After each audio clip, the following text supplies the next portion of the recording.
Hello, everybody, Hello. and welcome to Coffee Class with Young Screenwriters. Today, we have a very special guest joining us, And who not some We have a people delay. might recognize. Alexie. Not a, What is it? Oh, Adam, never what were you mind. saying? You can't hear? Oh.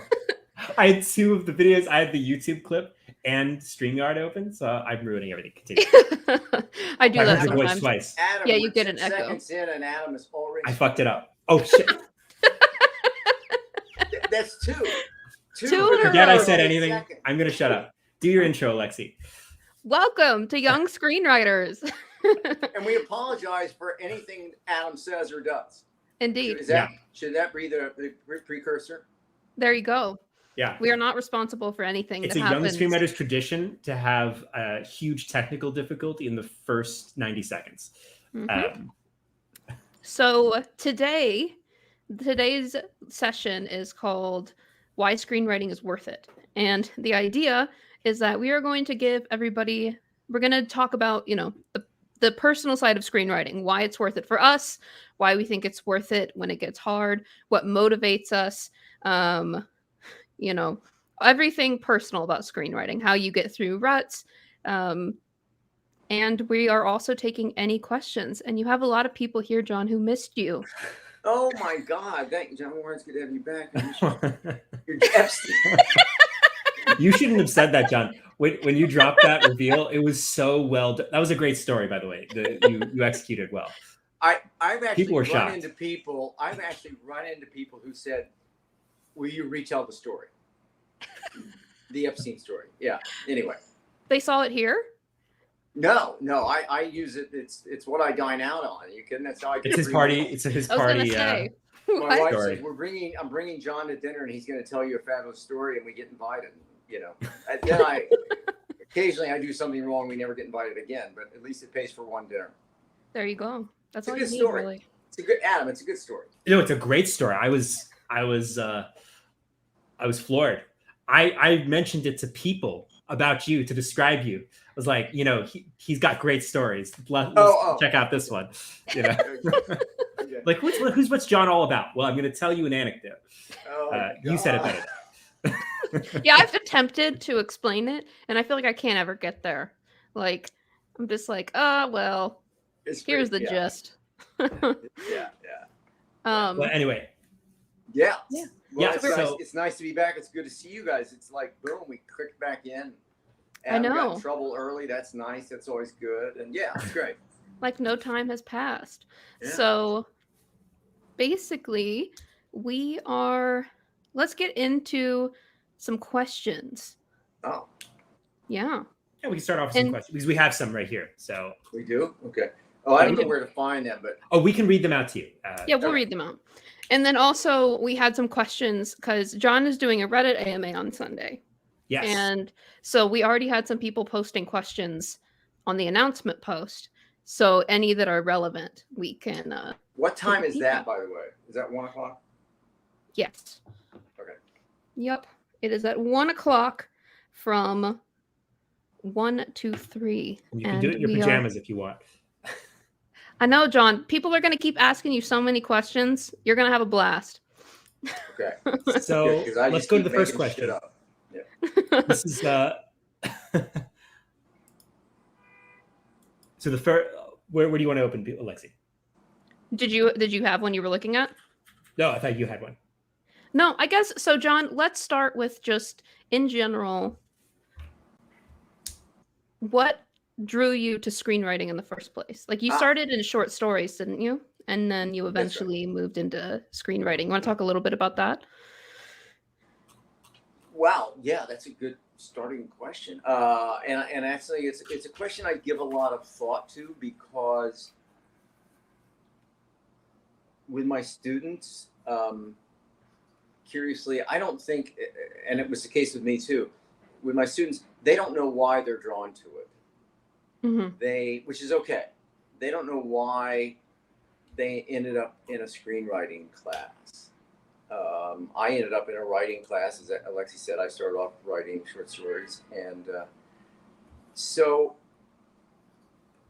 but now, after all these years of doing it, I can look back, and only now, sadly, only now I know why. It's the human condition. It's the human condition. It's why do we behave? Why do we do what we do? What is the nature of it? It's all so complex. It's so complex. And curiously, yesterday afternoon, I went and I saw a wonderful production of Hamlet. And, you know, I don't know how many times I've seen Hamlet, but a dozen, probably, you know, and I'm not drawing any comparisons, God knows, between myself and the other guy. Billy Shakespeare, yeah. But, you know, why you go to see Hamlet 12 times or however many times I've seen it, it's because there's always a nuance, there's always a piece of character, there's always a piece of human behavior that you hadn't considered before, that's realized and nuanced in that play. And so I think that screenwriters, young screenwriters,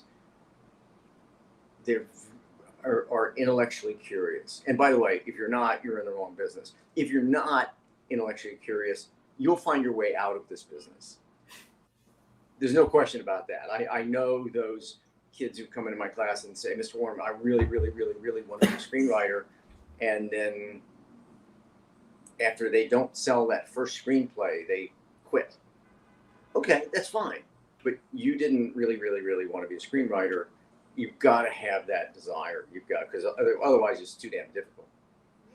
What is it about screenwriting that specifically you think is unique to the medium and appealing to you on that level? Like, what is it about movies or TV? Well, you know, other than it pays better. By the way, that has a lot to do with it. It's in some ways it's more immediate because you can write a screenplay. I mean, I was thinking of what's her name, Tart. What's her first name? You know, who wrote Finch. And I'm blanking on her name. Anyway, any writer, you know, you think of Bellows, you think of Updike, and how long that they take 5 years, 6 years to write a novel. First of all, you've got to have the chops. Taking 5 or 6 years to write a novel is a long time to go into that dark cave, not knowing if it'll cash out. And I don't mean that in a literal sense, but not knowing if the thing that you created has life. Whereas a screenplay, and that was part of the appeal for me, and the monetary aspects, but part of the appeal was, you know, I could do it. I could write a screenplay in several months, maybe 6 months, whatever it was, maybe shorter, maybe a little longer, whatever. But you could go and then see if it has life, see if there's an audience for it. Donna Tartt, that's what I was thinking of. Goldfinch, you know, it took her, 8 years to write. You read it, it's a masterpiece, it's brilliant. But what if you went into that cave for 8 years and came out and it didn't work? Oh my God. Yeah. You know, so to me, it's daunting. Screenwriting, writing for TV, writing a pilot, even if it's on spec or a script on spec, the reality of whether or not it's viable, to find out that if it's viable or not, is more immediate. You're still going into a dark cave. It's just a little shorter. We already have some absolutely fantastic questions pouring in. Oh, and God, I'm gonna. I hope we have some fantastic answers that are pour out. No, we're gonna mediocre. Under promise and over deliver. We're gonna. That's the key. Okay. So I'm gonna try to do these kind of in script order. So there's some that are about later in the process. So I'm gonna kind of start at the beginning and work my way through as best I can. So we have a question from Raphael who says, I find myself coming up with interesting concepts, but end up finding it hard to complete or even start my scripts. How do you stay motivated when the initial excitement of an idea wears off? And I kind of want to add to that by saying also, you might think an idea is fantastic. How do you get over that hump where you kind of inevitably think like, wait, is anybody actually gonna like this? Like, how do you overcome that mid-script writing Blues. moment where you're deep in the trenches and you're not so sure anymore? So Raphael, it's an important question because it almost always happens that way. It's that spark on Wednesday afternoon. You're walking through Washington Square Park, and oh my God, you've got an idea for a movie, and it's so sound in your head that it will. And you love this phrase. I love this phrase because it never happens. It will write itself. So all writers have that moment of delusion, and it is delusion, because once you sit down with a blank piece of paper or a blank screen and you have to execute the idea, the novelty and the romance of that initial inspiration meets reality. And it's a process every writer goes through, and a lot of those ideas will get dismissed, thrown away, because they're not. Because when you go and again put them on paper or put them on your screen, and you start to design the thing,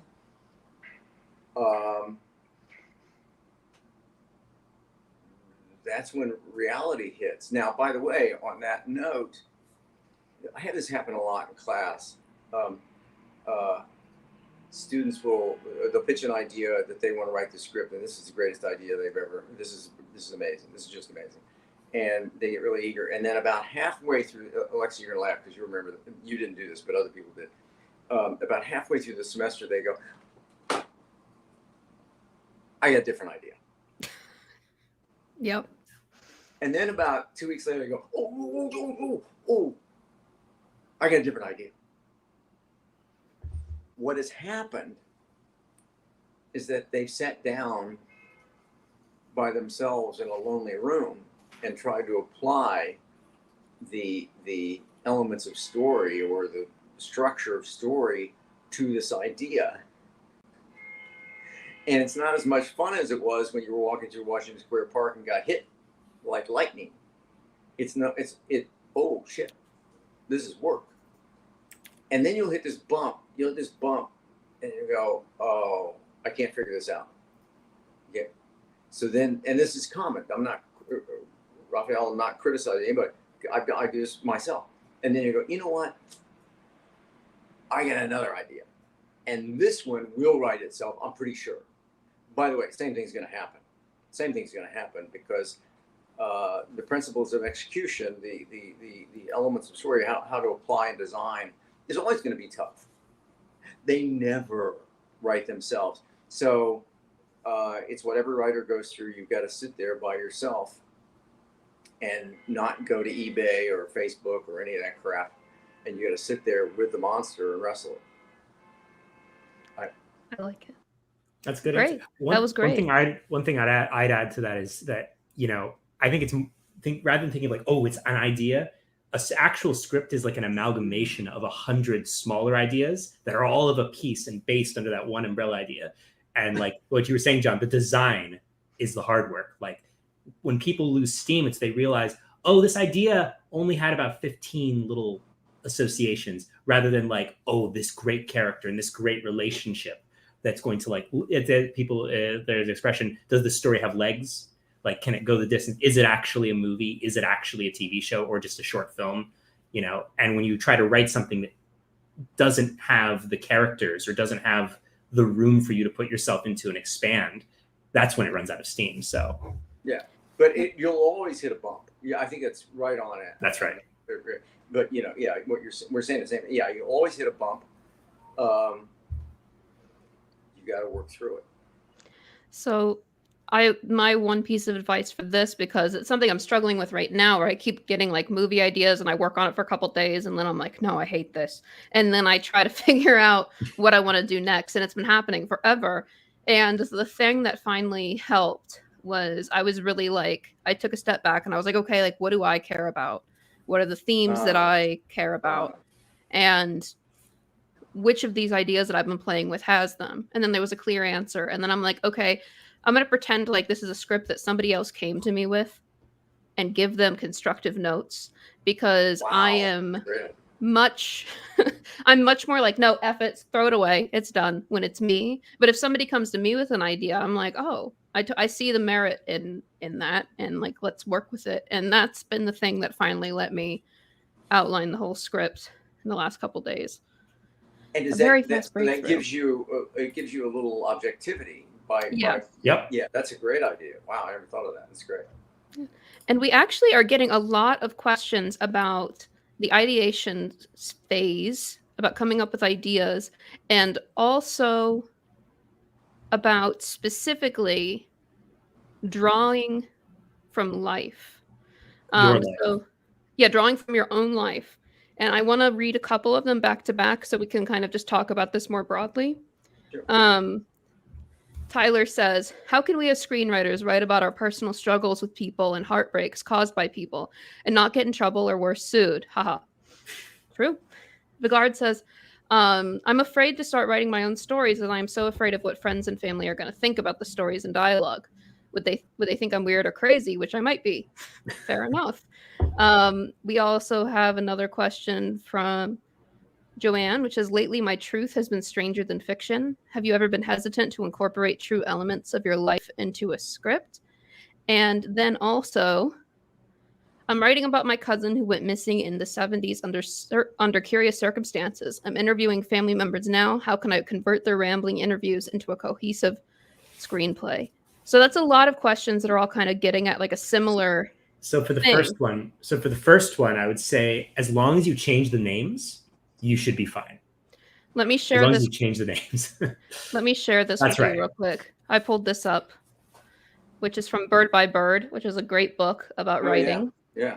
And this is something that I remember when I'm putting some personal stuff in scripts, which is a quote from Anne Lamott, which is, you own everything that happened to you. Tell your stories. If people wanted you to write warmly about them, they should have behaved better. And that's great. And I like that. I love that. I love that. That has been my touchstone whenever I'm like, wait, is this bad? I shouldn't do this. But yeah, in general, remember, you can get sued over anything. The thing is that will they win? And the answer is probably like no. Like they will not. I wouldn't, and I wouldn't worry too much about it. No.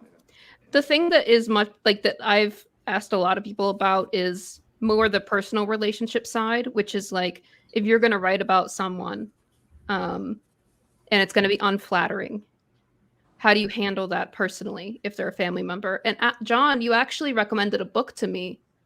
Gosh, what was it called? It was The Writer in Kentucky. Billy, not Billy. Man. Not. Well, I hope, was it J.D. In the Shadow of the Valley. In the Shadow of the Valley, yeah. In the Shadow of the Valley. And I reached out to that author to actually ask that question. She wrote back to me and said that it said basically that what she did when she was writing about people that she knew and it was going to be unflattering is she said, here's my book. For her, it was a book. This is going to be published. I'm not asking for your edits, but I thought that you should be aware of it beforehand. And that was how she handled it for her situation. So that was just a note. But yeah, let's talk about these kind of things. This one ties in. Can I just throw in one thing? Yeah, go for it. Wait, what is this one? Oh yeah. So I if I understood one of the earlier questions, it kind of dovetails with this. Yeah, it does, I think.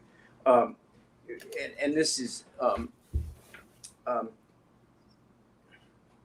if something happens to you in your life, and it's true and authentic, and this actually happened,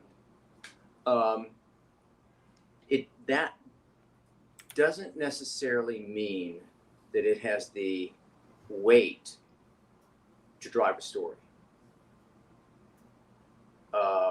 you've probably heard me say this before. One of the short scripts that I see all too often with young screenwriters at NYU is that it's two girls sitting in a coffee shop talking about a boy. And if I have to read that script again, I'm going to open a vein. I mean, it's just maddening because nobody gives a shit. And they say, but Mr. Warren, it's authentic, it's real. And I go, yeah, there's no drama. There's no. Now, by the way, you know, if you stole my boyfriend and I'm pregnant, now we got a scene happening, you know, now, but you've got to ask just because it happened to you. And sometimes I'm not taking away, sometimes things that happen to us, you, me, everybody, the Jeffrey Epstein story, that happen have the weight to have drama and to be story worthy. But just because it happens doesn't mean it's story worthy. And one of the worst things you can say in a writer's group or when receiving notes on your true life story and somebody says, hey, this isn't dramatic, or hey, this doesn't work, is, but that's what happened. But that's what happened to me. Mm-hmm. But that's what happened. And it's like, well, that doesn't matter. You're still getting notes on the story. Well, it's because you're talking about a film. You're talking about an adaptation. You're talking about the story, not what actually happened to you, which might not be as dramatic and compelling. Yeah, we have to dramatize. I mean, and we have to strip out all the stuff that's boring. And if it's feature script in 120 pages, then find just the drama and compress it. But yeah, anyway, I hope I made my point, is that just because it happened doesn't mean it has the weight to be a. You know, and like there is an outlet for, there are mediums and places for stories as they happened. You know, you could do some like investigative journalism. You could do some personal essays. You could do memoirs. There are lots and lots of like really great places for true stories as they happened to go. But in general, if you're going for a feature film, it is going to be based on a true story or inspired by a true story. It is not going to be the true story, right? Because that's how narrative in 90 minutes shakes out. The other thing that you can, the other thing you do, and I do, and we all do, you can co-op pieces of the things that have happened to you, and steal those for a piece of a story. I'm working on something, and the character, who's a private investigator, says to this woman, he tells a story about knowing a minister, and the minister quit the ministry because he knew everybody's secret and he couldn't stand it any longer. Now, that little piece of dialogue was told to me by a guy who was a minister who had retired from the ministry because he couldn't take it anymore, and he just knew he's tired of knowing everybody's dirty secrets. So I just stole that. Now, that's not a story, but it was a piece of dialogue that resonated, and that was told to me 35 years ago. Oh shit, my chair is broke. Oh no. That was told me 35 years. I got so excited. That was told me like 35 years ago, but it was such an articulation of what that person went through. I just stole it. You can do that. Mm-hmm. So that plays into this here. Michelle says, what do you think about the ethics of writing someone else's story and non-celebrity? I was thinking about Cat Person and the article responding to it. I'm not familiar with Cat Person. What's Cat Person? I don't know. I don't know either. Oh. Michelle? Oh, hi, Michelle. Yeah, it's Michelle. You know Michelle. Hi, Michelle. Michelle, could you tell us a little bit? Was it the New Yorker thing? Like a short story? Yeah, it was. It was a short story on the New Yorker called Cat Person. And it was, let's see. So what she's saying, can you, like basically like, someone else? Yeah. Like how much would you feel comfortable pulling from somebody else? Like you were talking now about. I know John's answer to this. John's going to say, F it, go for it. John doesn't go. By the way, go for it. He doesn't care. John is a moral person, but he's not an ethical person. That's. I think there's a compliment in there somewhere. So here's but I'm going to make sure, Michelle, go for it. Go for it. Can I tell one quick short? I know I do this. I know, God. But anyway. What if one day we just said no, John? Yeah, no, John, don't come. Yeah, too damn late. Anyway, so years ago, this movie got made. This movie, Naked in New York. It was my first produced credit, and there was a scene that the main character had an intimate relationship, let's say, with a woman, just kind of a fling. And so I stole the dialogue from that piece of my life, verbatim. And the opening was here in New York, and some of my friends were invited. Some friends came, and she was there. And when the movie was running and we got to that scene, I was just cringing. I was just going, "Oh my God, I've stolen exactly what happened, what she said, everything." So when the movie broke, the movie was over, everybody applauded, everybody's happy, and we're leaving, and I'm thinking she's gonna slap me. And I'm walking to the lobby and I see her, and I'm thinking she's gonna slap me. And I walk over and I said, "Susan, I'm so glad you're here." And she said, "I love the movie." And I went, yeah, great. She said, "It's just fantastic. You're so good. It's so good. I mean, I love it." And I was kind of, "Aren't you going to hit me or something?" And she said, "Okay." She said, "Well, congratulations." Yeah. She didn't. I don't think she, person by person basis. I don't think she knew it was her. I don't think she knew that I had stolen directly from our moment, if you will. Wow. So yeah, but Michelle, just steal it. Screw it. So this I think is a good caveat. Michelle said the article, the original one had identifying details, and I think that is something that you can be ethical about. Is like if you are right, yeah, if like you can know, yeah. So like if you are going to steal something unflattering, it shouldn't be that like anybody now knows who that person is. Most likely, it would just be like, in John's case, it was only the woman who would have known. It was like a personal thing, right? So yeah. Now I'm thinking about it, I'm kind of offended that she didn't. Anyway, go ahead. She forgot. We got a lot of questions. She moved on. Yeah, sorry. Yeah, questions. Wait, let's stay on point. So how do we? Here's one from Tyler. It's really good. Which one? This one? How do we know if a story has enough drama for a full film? How does one create drama or recognize drama in their screenplays? Hey, John, what's your? That's a big question. You have your one quote. Yeah, not your one quote, but all drama is conflict. Oh, all drama is conflict. All drama is conflict. So, Tyler, as you begin, as we go from that point of inspiration to the point of sitting there by yourself breaking a story, you want to be demanding of the story, and you say, does this protagonist in pursuit of an objective have enough conflict, right, Alexie? Enough conflict. Is he or she, the protagonist, under profound conflict? Is the journey enormously difficult? And as you're designing it, two things can happen. You can say, no, the story does not have enough conflict and therefore it's not a story. Or you can say, no, the story does not have enough conflict. I have to invent conflict. Sometimes you look at a film, you can look at the simplest film and it's got a clean narrative.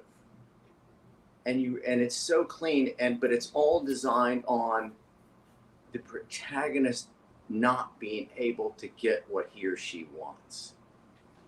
And that's where, I mean, it's that you can distill it down to that. It's that clean. If your protagonist cannot get there, and then what are they willing to do to get there? And the answer to that is quite simply, they're willing to risk their lives. Then you have a story that's worthy being told. And just to add on to that, also ask yourself, how would this play out on screen? Because I think there's some ideas people can write themselves into that wouldn't make for a good movie. Like, well, they just be inside this room the whole time talking, right? Like there's some ideas that are that should be a short story, or maybe should be that necessarily aren't. Movie isn't the best way to get at it. And what you were saying, John, about like them going after an objective and the obstacles accelerating and really pushing them. They're doing things that would be interesting to look at on camera, like drama, interactions, relationships, all that stuff. So like, just imagine the trailer in your head and like, is this a movie? Yeah, for me, it's like the fun of this movie is meant to be the second act, right? That is meant to be what is most exciting, is supposed to be the middle of your script. And a lot of times when we have an idea that might not have enough conflict to propel us, we have a really good sense of the beginning of the first act and maybe a really good sense of the third. And then when you try to picture the middle, you don't have things. If you can't think of what's going to happen in the middle, then you probably don't actually have enough conflict to get from act one to act three. Does that make so? Like basically what Adam was saying, what are going to be the exciting, fun moments of act two? That's why people came to watch this movie. Yeah. Did I interrupt you, Alexa? No. I just read a writer's script, and it's okay. I mean, and it's, again, this is how simple it can be. It's two guys want one woman, and the woman is married to guy A, and guy B wants her, and there you have. And oddly enough, that's a design that will work. That is a design that will work. And so this friend of mine who's a writer, he said, you read it, you have anything in notes? And because it's not pushing enough. It's just not pushing enough. And not to pat myself on the back too much, but I called him, I read the script, and I called him and I said, I have one note that you can take or throw out, but you need to push the stakes. And he said, okay, what is it? I said, make the two guys brothers. And he went, oh shit, that's nasty. I mean, that's like nasty. And I said, yeah, that's where you want to be. You want to be nasty, because now you got conflict. How bad do you want that woman? Bad enough to knock over your own brother. That's passion. Do you see what I mean? For sure. Adam, you're just kind of grinning. Are you like? I just love how you always really tend to go towards, well, how can we get to a fucked up decision space? Like really, like it's great. No, but like, Adam, you understand? I mean, no, you're completely right. No, because it raises the stakes, because it makes it more personal. Because it's not just some guy he knows; it's his brother. Now we got totally right. Now we got weight, right? Yeah. Here's what an even more fucked up one. Make it his father. Oh my god. Yeah, him and his father want the same woman. That's messed up. That's a movie with Jeremy Irons and Juliette Binoche. Oh, it's a French film. There we go. Oh, it's been done, and it's really good, and it's just yeah, absolutely. How many generations can we push this? Grandfather? Oh my god. But then it becomes a Viagra film, and it just gets a Viagra film. Who stole my Viagra? You bastard. Sorry, let's go back to the. Yeah, sorry. No. So this was a question that I think fits into this pretty well about the middle. Spencer says, in my tentpole document, I'm having some trouble figuring out how to transition from the obstacles to the midpoint into the ultimate test. Do you have any advice on this? It's basically navigating, I would say, like, how do you connect all the obstacles that you've brainstormed? How do you decide what order to go in, and how to get from, they're going to have to try to climb over this fence, and now they're going to have to get into a helicopter, or whatever obstacles you brainstormed are. How do you string them together into something exciting? Well, the gradation is they're going from the least difficult to the most difficult. The most difficult is up to the midpoint. Midpoint, everything collapses. You cannot possibly win. There's a reprieve, and then you start again. But the midpoint, so everything is accelerating. All the conflict is accelerating to that point, which is about page 70. Boom. Oh my God, you're dead. You cannot.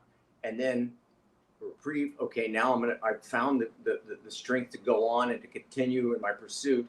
And then, as we know, the ultimate test is the biggest fight and the thing that the protagonist fears most. They must face, and they do.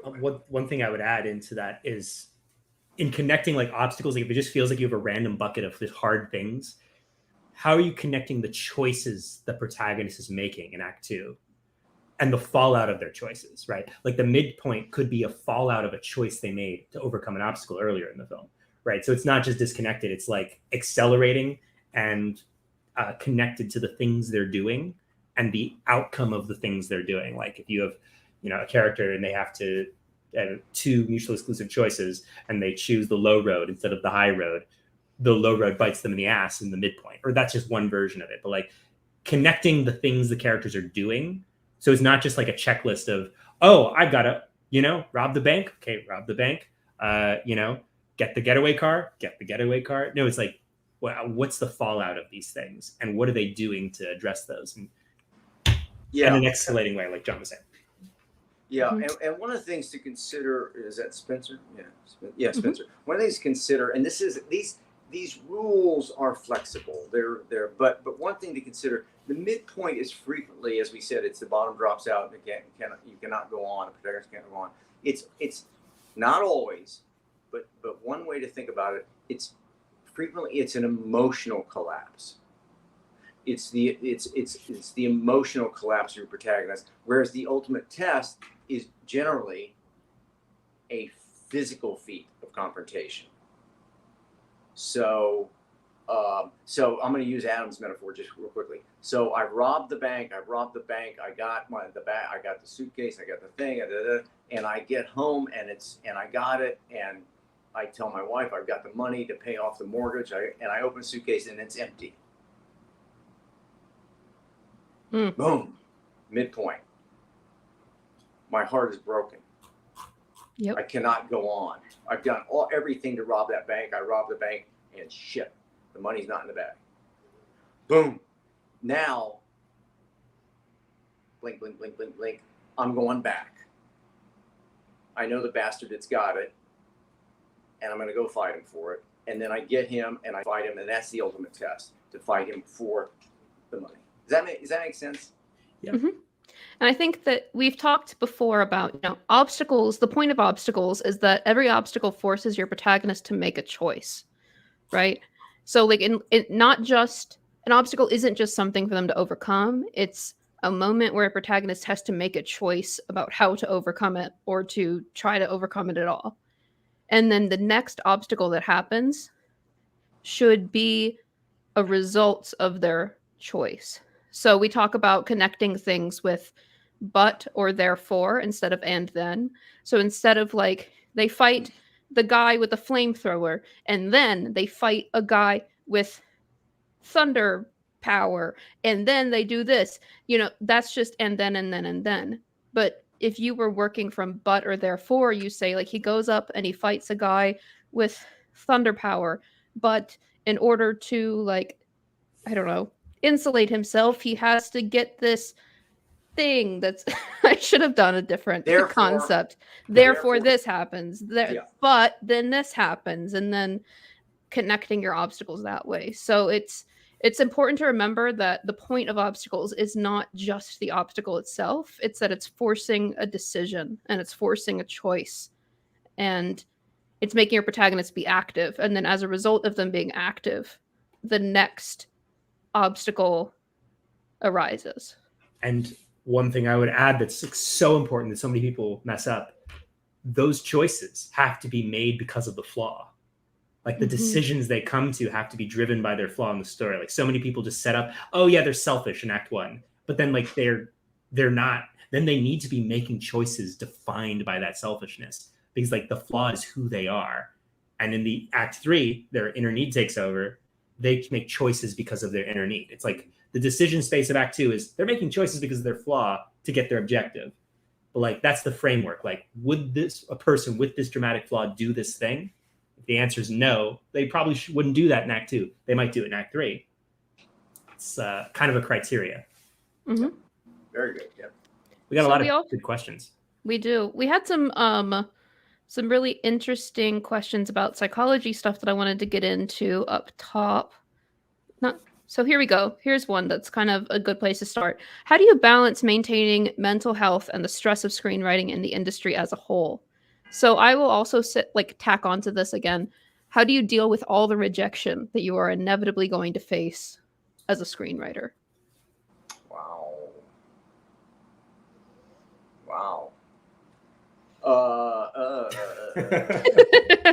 John says I've never been rejected in my life, so I can't. Yeah, right. I can't feel this one. Every Wednesday, I get, and then again on Thursday.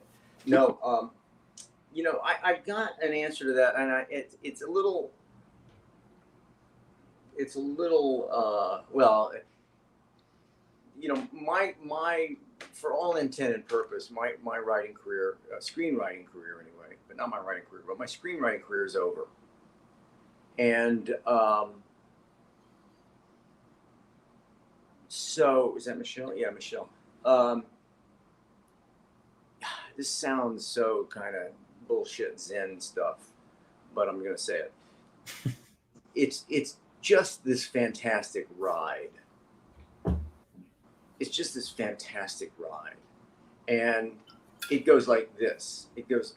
Where's my screen? It goes like that. It goes up and down. And it's all, this sounds like such bullshit, but I believe this, and I went through it. I mean, I did it for a long time. It's all the same thing. And sometimes you get kicked in the teeth, and sometimes you get a bear hug, and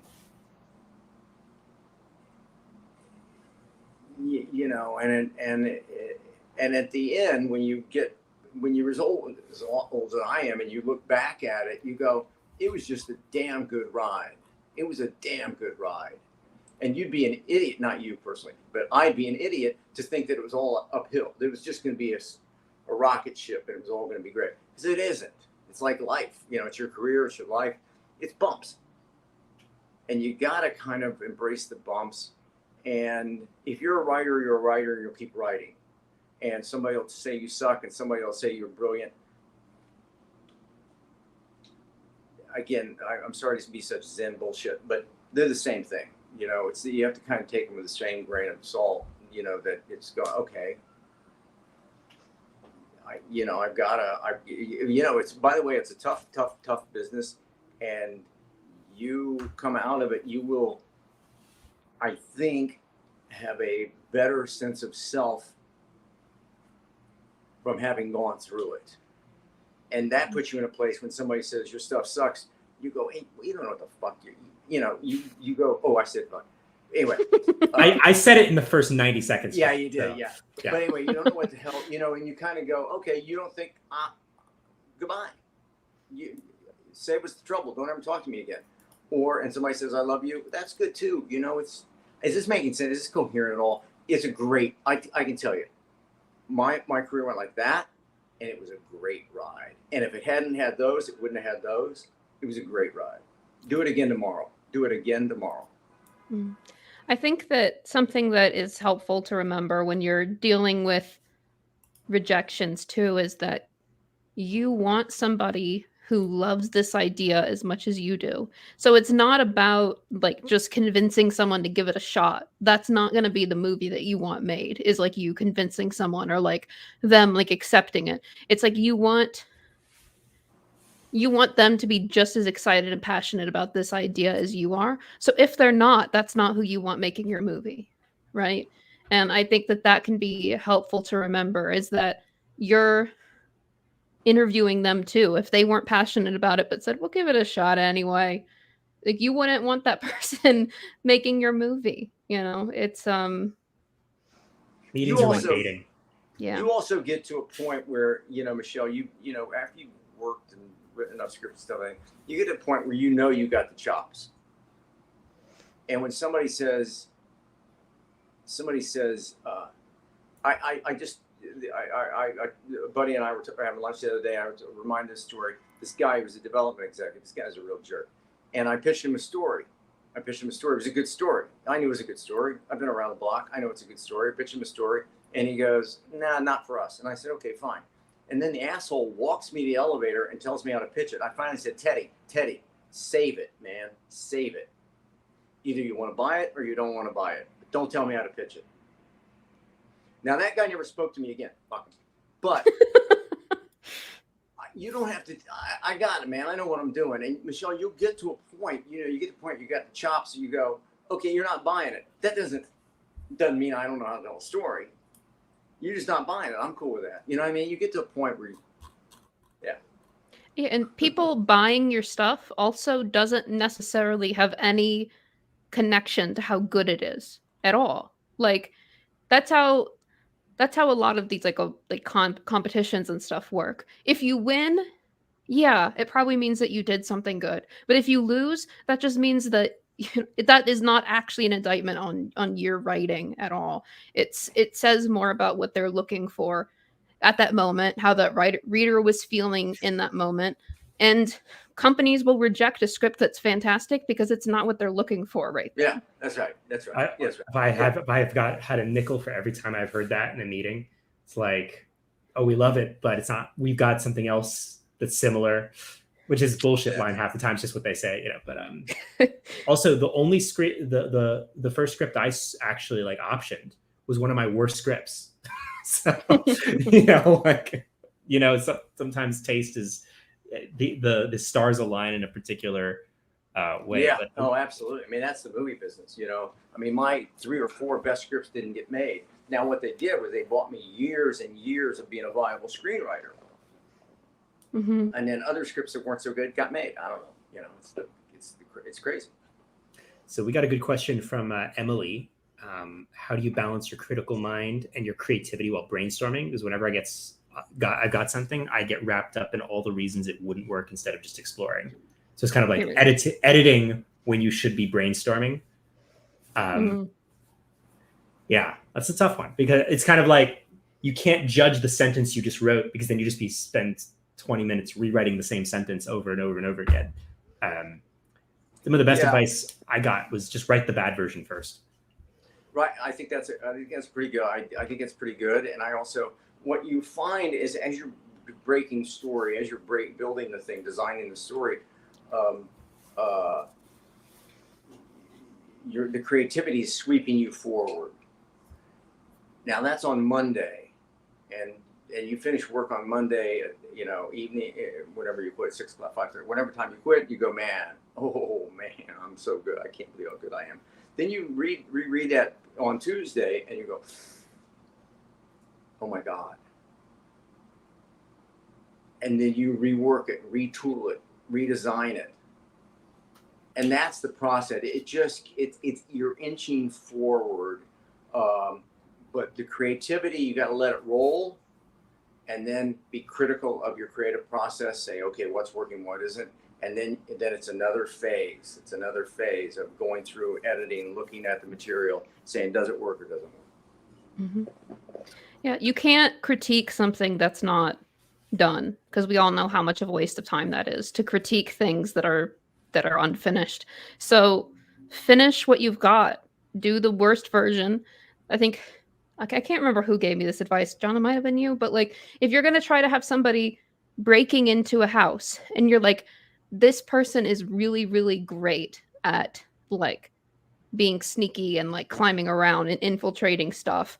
And I need a really cool way for them to break into the house. And you sit there for a few minutes and you're like, man, I can't think of a cool enough way. Literally just write the simplest thing that comes to mind and keep going with your draft. Later on, you can come back and try to finesse okay, what's the coolest way to do this? How do I really get this together? But for now, don't criticize that deep on it. Just get down the major action and then move forward.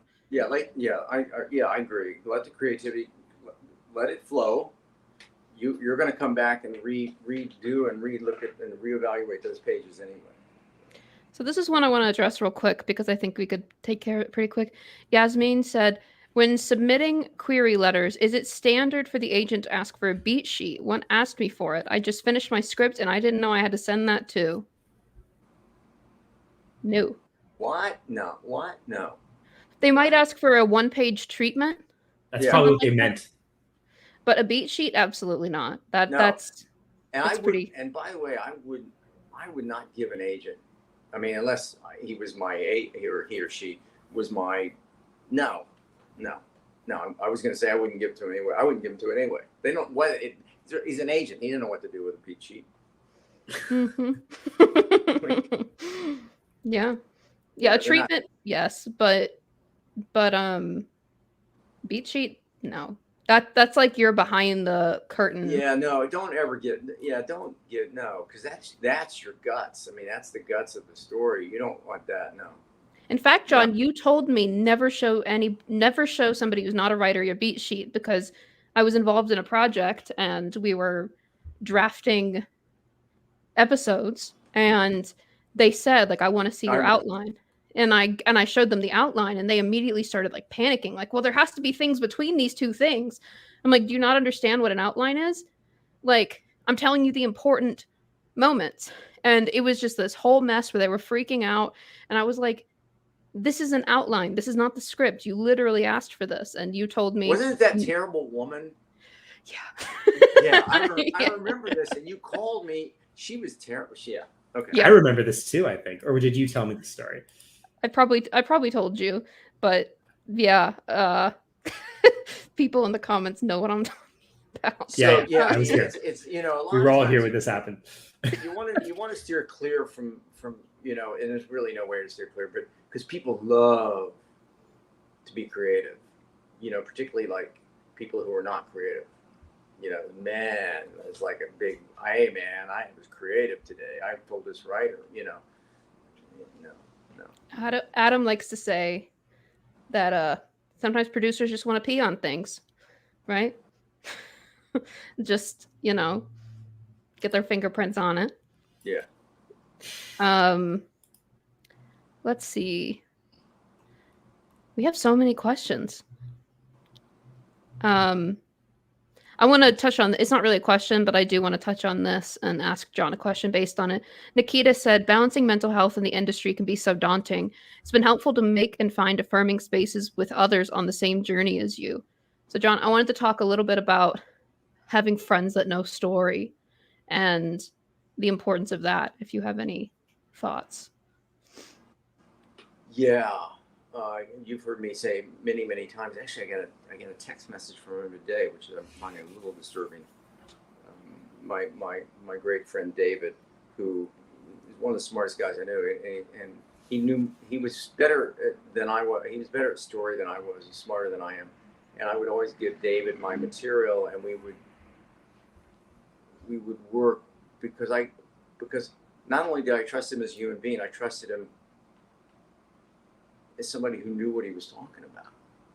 And Nikita, I hope I'm addressing this, but you want to be careful who you're giving material with and who is giving you ideas, notes, and suggestions.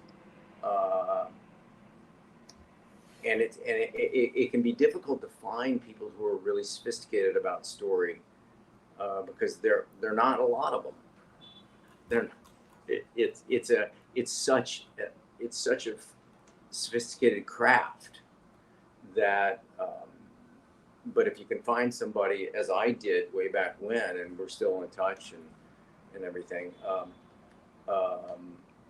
those are the people you look to. Also, those are the people who have the same experience, and you can, and you call David and you said, man, I got home. I just got home from a notes meeting, and the notes aren't sound, and the studio is demanding that I do them. To have somebody, there are places in Los Angeles that writers go to. There's the what's it called, the farmers market.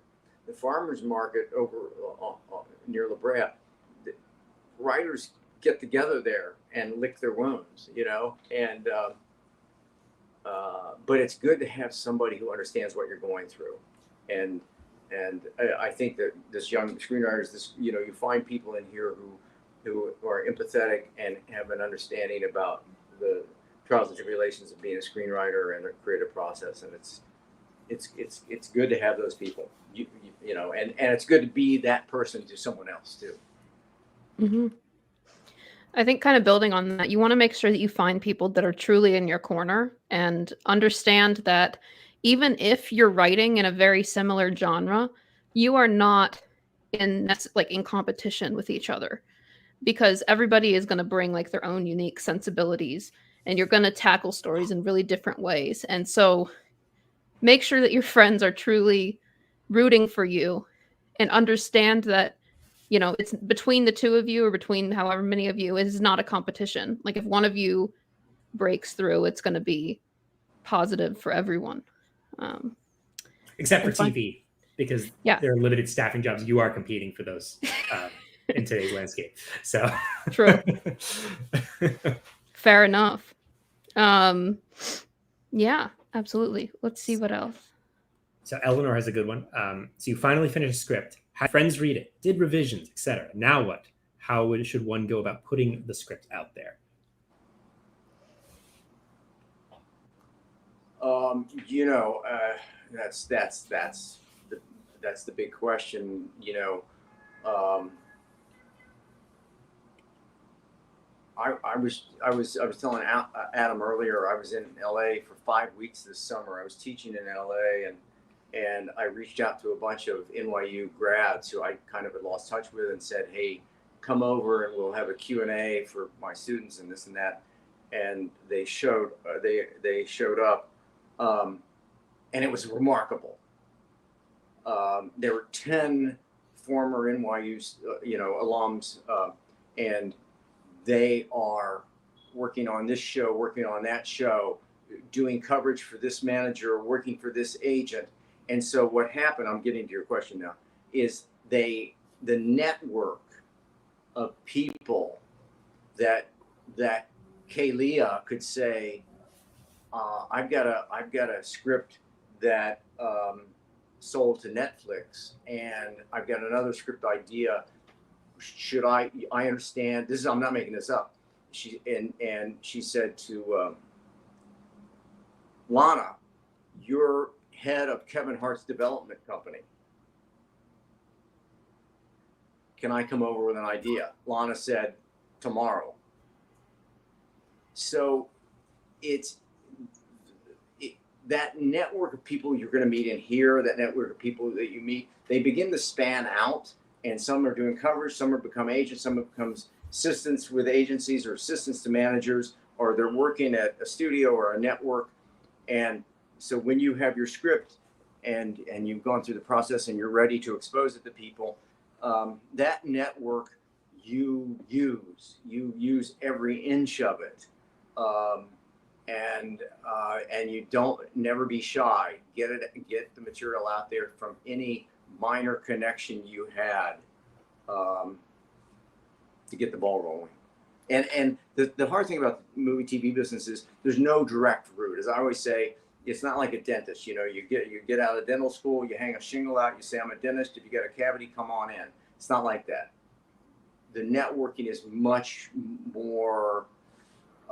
It's vague, but it does happen. And with those 10 students that were in there that came to this Q&A, they were so eager to help each other. Mm-hmm. And a bunch of them were like, "Shit, I didn't know you were in LA. Oh my God, you're here. Where are you? Okay, well then, how about lunch next week? I'm pitching a pilot," and took off. It exploded. It was a great evening. Mm-hmm. 2 things I would add. Sorry, Alexie, you go first. Well, I was going to say, you all know Avi, Avishai from On Here, and he really shows the benefit of submitting to competitions and the fact that truly you can do it from anywhere. He's gotten traction through Nichols with a script, and it really is taken off for him. Can't get too into it, but I mean, it got a lot of attention from a lot of different people. And it's been positive, and now he just keeps entering. And it works for him. When I got a semifinalist position at Austin, I got emails from producers and representation and things like that. I got my I got my manager from a competition. And so contests are really a good way if you don't have this network, if you didn't go to film school,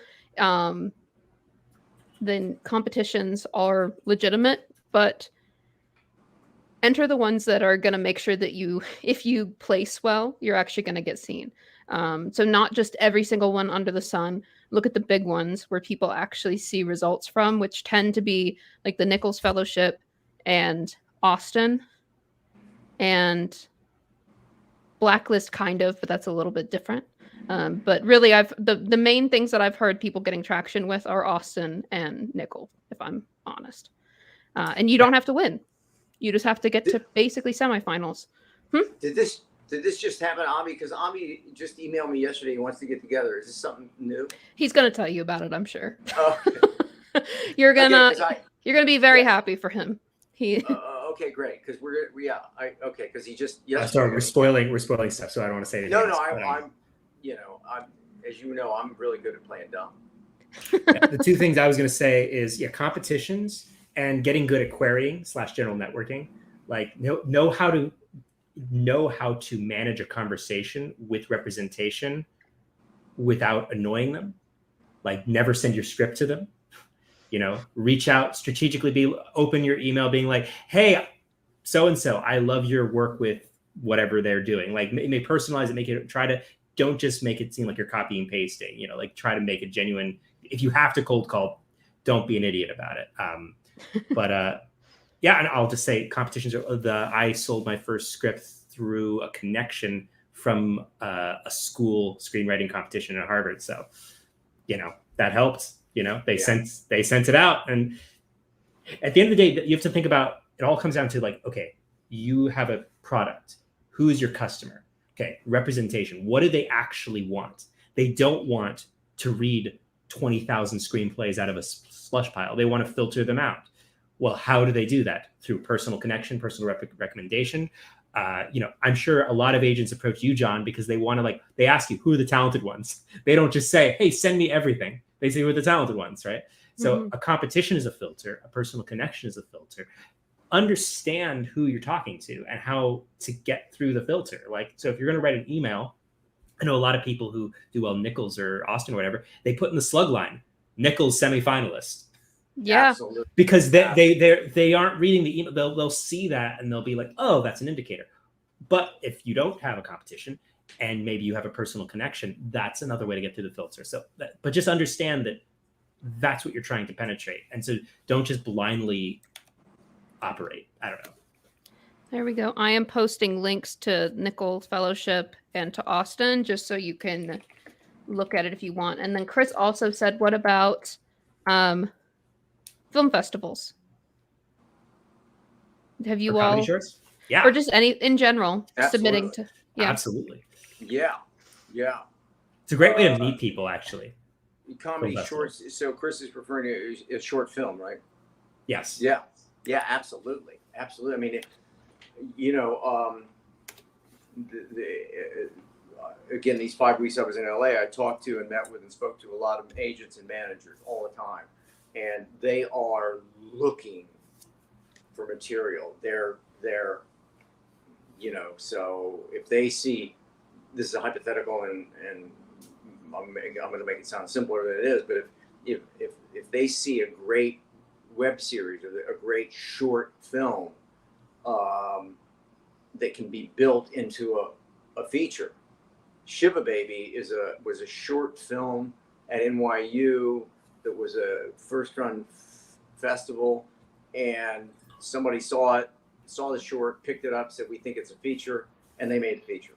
And the writer director, his career is off and running. Shiva Baby. So here's a question. I always start with an idea for a short film, as I've never made any myself, but the idea always escalates to a feature film. Can I start with a no-budget feature? I have never directed before. Make a short before you make a feature. Learn how to direct. Make all your mistakes in a short film. Yeah, and there's not to be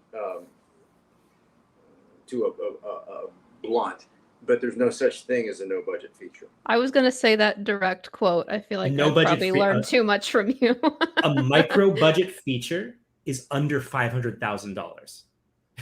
Yeah. So that's still real money, you know, like even like the smallest budget film, you'll never, okay, there are very few films that are made for under $10,000. You would want to see $50,000, even less, but like 100,000, $250,000, that's like kind of the low budget films that people actually see.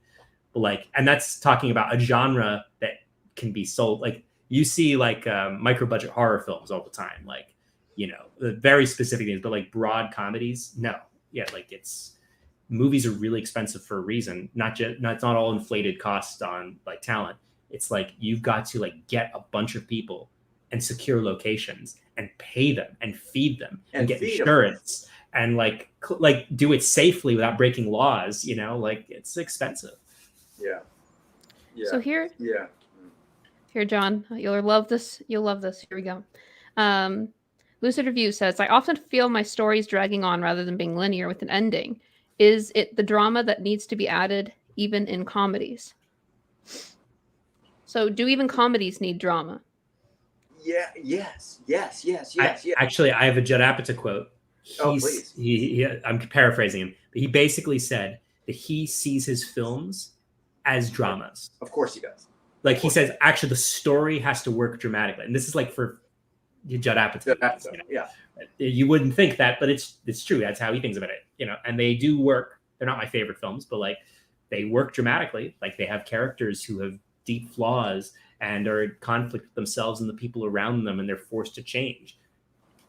Absolutely. I mean, they you know, I always use this reference because I love them so. Billy Wilder and Mike Nichols, two absolute geniuses, filmmakers, great storytellers, and they shared a sensibility, which was a dark comedy sensibility. If you broke down The Graduate, or even Some Like It Hot, or they're dramas. Now they happen to be funny because those guys, they lay on top of the drama. It's what Apatow does also. He just layers on top and makes it comedic. But if you break the stories and you gave exactly that story to Ilya Kazan or Michael Mann, it would be a drama. Mm-hmm. Yeah. So I want to bring up, basically, I think if you're doing it without that central drama, you're doing sketches, which is not bad, but it's just basically like a series of sketches. And wow, I was trying to get a link for you all and it started playing automatically. And that can be like helpful to start, but when you start putting it together into like growing from like a web series into like a TV show or something like that, you start needing that core drama to sustain it. And I was going to send you all a link to Letterkenny, which started as a series of sketches on YouTube and then eventually became a TV show. And it's really interesting to watch how they started on YouTube, which was basically just straight talking to the camera, a series of jokes about rural Canada, and then looking and seeing how they made that into a TV show, which is, you know, they pulled in the characters, they gave it a storyline, they kept the really, really fast-paced jokes, but they had to give it drama in order to fill out 20-something minute episodes. Yeah. This guy reached out to me a couple weeks ago. We're having coffee, I think, next week or the week after. And he writes for Colbert. He writes for Stephen Colbert. And he's a sketch writer. He's really funny. And we have a mutual friend. And anyway, he said, could we just have coffee? Could I take you out to coffee to talk about narrative? And I'm terrified of this coffee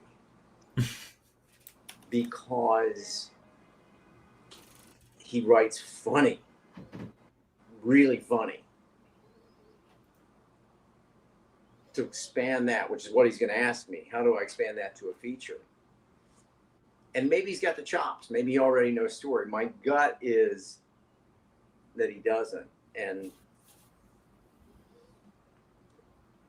that's a big undertaking.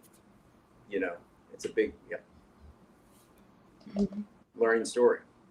Because sketch writers, I mean, I couldn't do it. I mean, I admire, what they do, but to apply that to the foundation of the stories,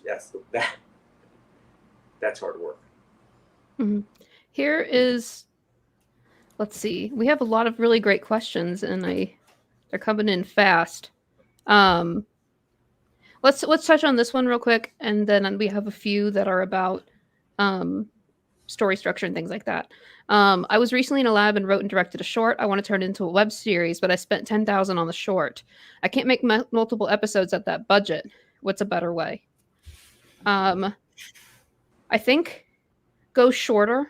If you're going to do it as a web series, ideally they're going to be pretty short, little snippets. And I would also recommend, if you haven't yet, really watching a bunch of like super low budget web series that started out very small and then grew over time, and see about how they look at the beginning, because if the story's good, people are much more forgiving of low budgets in general. Yeah. Have you guys had Hannah Barbakoff on? Has she been here? Mm-hmm. Yep. Oh yeah, you're right. We should share that. Yeah, I mean, Hannah, what she did with her series, and she did 3 or 4 episodes, and it's really good, and got her an agent and all that. But under duress, because she lost her location, she had to shoot it in 3 days. I mean, but simpler is better. And what she boiled it down to was, what is absolutely the bare bones of the story that I have to tell to do this? And she told that story, and that's all. It's a great, and by the way, that's a great exercise. It's a great exercise of how do you pare down the story and just telling the essentials, just telling absolutely what you have to tell, and with a limited budget. I just included our link to our interview that we did with Hannah. So she talks a lot about how she made this web series and what she's doing. She is great. Yeah. She's very great. She's doing really well. Yeah. So we got a few good questions we want to get in before we leave. A simple one is, what do you think makes for a good inciting incident? From Riley. It has to disrupt the status quo of your protagonist's life. It's got to be like something that just blows up their life. Doesn't necessarily have to be an explosion, but it could be like something. It has to fundamentally wake them up and set them off in the story. If the once upon a time there was a protagonist, it's the one day this happened. Like, it has to read. It can't be like absolutely it. It interrupts status quo, as Adam said, and life for that person will never be the same. That's how you know it's an inciting incident. Life has changed forever. Mm-hmm. So now, and what that does is that forces them into action. So I'm also going to link to our vault, so you can look at tentpole documents that we've made and look at a bunch of different inciting incidences from movies that we've broken down in the past, and hopefully, that's great. And hopefully that will help inspire you. So I'm linking to this here. It's just youngscreenwriters.com/vault. It's a free resource for anybody. It's basically our Google Drive where we have stashed a ton of scripts and breakdowns, tentpole documents of different movies and things like that. There's a lot of stuff there. Feel free to look at whatever you want. It's pretty cool. Let's see, Adam, was there any more that you wanted to sneak in? I'm just looking. I forgot which ones we've answered. So here's one. Is it better to present a short film instead of just a screenplay? I have no connections yet. To make connections, make a short film and write a screenplay. but do this. Don't produce a feature with your own money. Don't even try to do that. But not unless you got unless you've directed things before, and you have momentum going for that in that career, and you have somebody willing to finance it, and you have a whole team and everything. But don't even think about it if you're just a screenwriter who doesn't have experience directing. I I've know so many never people. done a short, really. Like, Yeah. I mean, I did in school, but it was not like that was not my thing. And Yeah, you're I right. accept it, and I know it about myself. I am a writer. I am not at this point in my life, I'm not a director. So what I do is I write features, and then I do things with that. I submit those to contests, send them out and do things. You don't have to do a short, but if you do want to direct, then do shorts. I mean, Yeah, like, make stuff. I know two people who have made features independently. The first, it ruined them financially, and it was terrible, and they didn't get into any film festivals, and they were $80,000 in debt. The second person made a low budget horror movie for $20,000, sold it sold it before it was distributed, and made all his money back. And he made $100,000 on $30,000 investment, and it was a terrible movie, but like that was a smart business decision, and he made a movie. It's like, this was 8 years ago. I think it's a little different now with streaming, but to both of your points, which I think are really right on the money. But if you want to this this young lady's name, I'm sorry, but Let me pull it up. but if you want to be a screenwriter, write a screenplay. Write a screenplay. If you want to direct, make a short film. A short film won't really serve you as a screenwriter. So if, let's say you made a really nice short film and you get it to an agent and you say, and now I've got an idea for a feature film that I want to pitch. Nobody will hear that pitch because you haven't written a screenplay.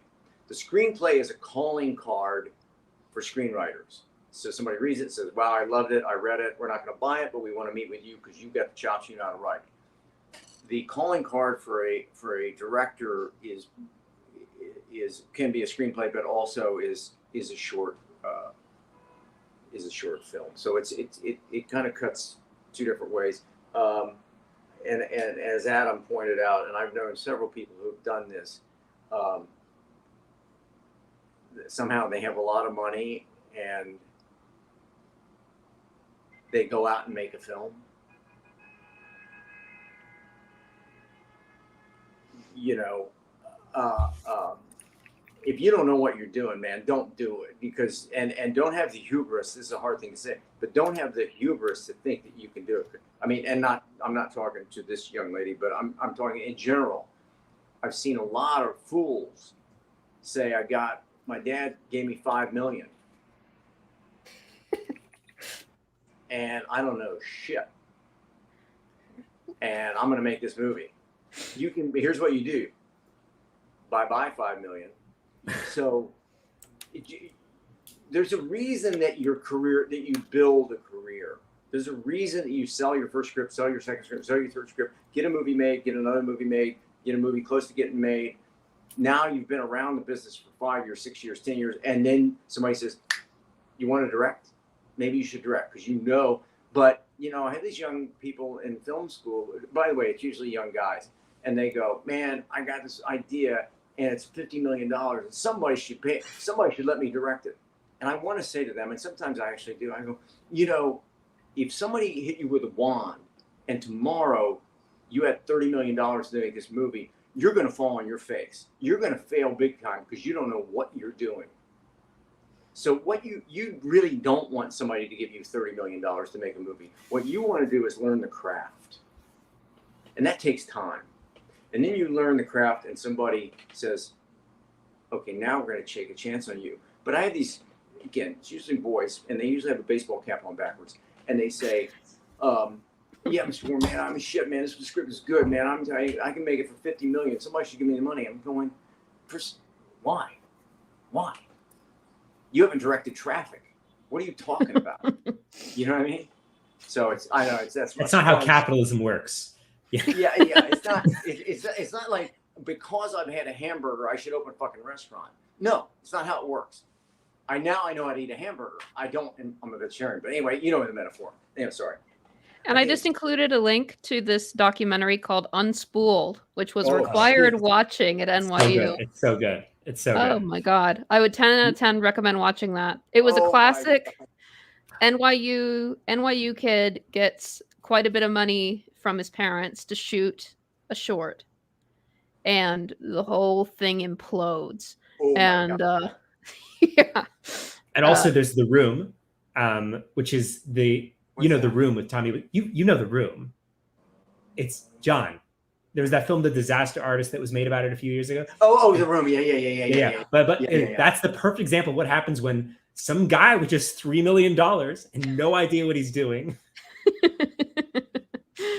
decides to make a movie that he stars in, writes, and directs. And I'm not saying that but then again, you have the 1 in a million example of somebody who was prepared, who really did the work. Like I don't want to bring him up because of abuse allegations, but Primer, Shane Carruth made that movie for $7,000. Spent 3 years making that, and it won the Sundance Grand Jury Prize because it was brilliant, well thought out. Yeah, but he also spent 4 years of his life, and it was meticulously thought out, and it was like the screenplay. Like, they spent so much time on it, and they probably spent the equivalent of $100,000 of time and energy trying to make that $7,000 stretch over 4 years, right? And like plan it out and stuff. So it's just not an easy thing to do.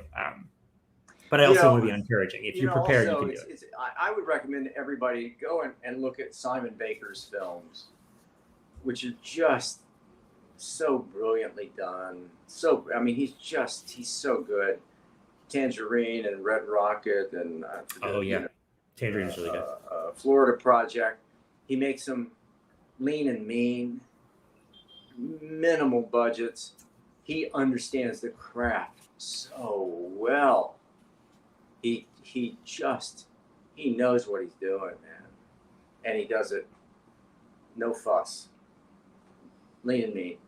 It's like Clint Eastwood. He's had a deal at Warner Brothers for probably 50 years, and when he comes in and he says, "I want to make this movie," they say, "Okay, fine." I don't even think they read the script, because Clint Eastwood always comes in under budget, under days, because he knows what he's doing. He's not just shooting a bunch of stuff and going, "Oh, I hope it pieces. I hope they cut it together." It's a craft. Sorry. No, for sure. I was getting links for people so they can look at things. But if you're debating making anything ever, I would recommend watching Unspooled, because it'll take 90 minutes of your life, and you will be you'll know what not to do. Oh my God. On that note, yeah. Do we want to take a last question?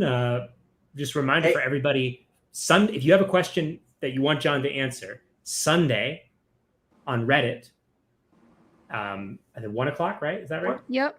1 o'clock. 1 o'clock. On you the can screenwriting ask him those subreddit. questions on the screenwriting subreddit. We'll drop a link. I'm trying to grab it now. So if we didn't get your question, you want to ask it, you can ask it on Sunday. Let me see if I can grab I hope it. it's been helpful. I think I always have a good time at the very least. So John, you love the sound of your own voice. So what are you worried about? Come on, just let me ramble. No, you weren't rambling. You were good. You were good. Here we go. Let me grab this link from the screenwriting subreddit. And Alexie, you're going to explain to me how I can get on it, right? Yes. Here we go. Let's do this one last question. That has to do with the inner need and the flaw. Oh. Riley said, should the lie your character believes, which is how we characterize flaw, it's like the lie they tell themselves, should it seem virtuous through their eyes? Okay, not necessarily. This answer is a little broad, but normally they don't even recognize the flaw. And that's an important point, because remember, they're not trying to correct the flaw. They are not trying to correct the flaw. They're unaware of the flaw. So in the pursuit of the objective, they change, and that's why in the third act they make a decision that shows they have corrected the flaw. But they would be not. They wouldn't see it as virtuous. They would not see it at all. They would be ignorant to the fact that they have a flaw. And part of their growth is understanding I have a flaw, and third act, I correct it. And that's, remember, in the all is lost moment, a big and important story beat that happens in that all is lost moment is that's the moment when the protagonist realizes their flaw and accepts their inner need. So that's the point when they become truly aware of it as a flaw. But in general, your character should believe that what they're doing is the most right thing for them to do, or like the justified thing for them to do. Yeah. Even the worst protagonists are the protagonists of their own story, right? So. Yeah, and it's just. They think it's just and good that I behave this way. And then that, by the way, that's the journey. That's why we watch the movie. Mm-hmm. That's the whole story. To see that they have changed. Yep. Yeah. Awesome. So I think that is it for today. And again, yeah, come by the Reddit this Sunday if you have more questions that we did not get to. But thank you so much, everybody. Thank you. Yeah, fun. I hope this was helpful. And we'll see you back next week. Good to see everybody. Bye.